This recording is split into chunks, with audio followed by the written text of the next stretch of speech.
Number 2 George Washington అంటే peanut butter ని కనిపెట్టిన వ్యక్తి కాదు. అమెరికా యొక్క ప్రెసిడెంట్ అయిన George Washington and of course America యొక్క ఫౌండింగ్ ఫాదర్ అని కూడా ఇతనికి పేరైతే ఉంది.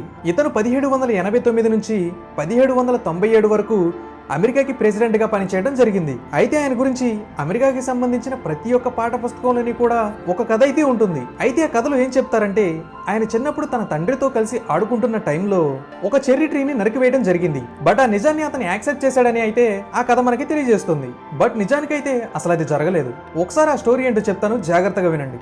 జార్జ్ వాషింగ్టన్ కి 6 ఏళ్ల వయసు ఉన్నప్పుడు అతని తండ్రి ఒకరోజు జార్జ్ కి ఒక చిన్న గొడ్డల్ని ఇవ్వడం అయితే జరిగింది. అయితే ఆ గొడ్డల్ని కూడా జార్జ్ యొక్క పుట్టినరోజు సందర్భంగా ఇచ్చాడంట.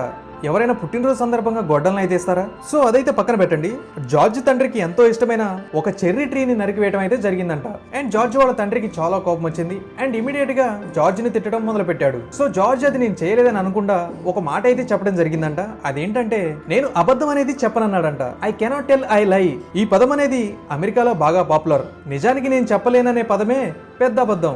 ఎందుకంటే జార్జ్ వాషింగ్టన్ చరిత్రలో ఇటువంటి సంఘటన అనేది లేదు. నిజానికి కథ రాసిన వ్యక్తి పేరు మ్యాజోన్ లాకే బీబ్స్ అనే ఒక వ్యక్తి. ఇతను ఒక బయోగ్రాఫర్. ఇతనేంటంటే జార్జ్ వాషింగ్టన్ గొప్పోడే కానీ అతని గురించి ఇంకా గొప్పగా చెప్పాలనే ఉద్దేశంతో జార్జ్ వాషింగ్టన్ యొక్క కథని ఎగ్జాగరేట్ చేసి చెప్పడం జరిగింది. సో దాంట్లో భాగంగానే ఈ స్టోరీని యాడ్ చేశారు. అంటే జార్జ్ వాషింగ్టన్ యొక్క హానెస్టీ గురించి అందరికీ తెలియజేయాలనుకున్నాడు. అందుకే అతని యొక్క గుడ్ నేచర్ గురించి అందరికీ గొప్పగా తెలియజేయాలనుకుని ఈ కథనైతే సృష్టించడం జరిగింది. కానీ చాలా మంది ఇదే నిజం అనుకొని నమ్ముతూ ఉన్నారు ఇప్పటికీ కూడా.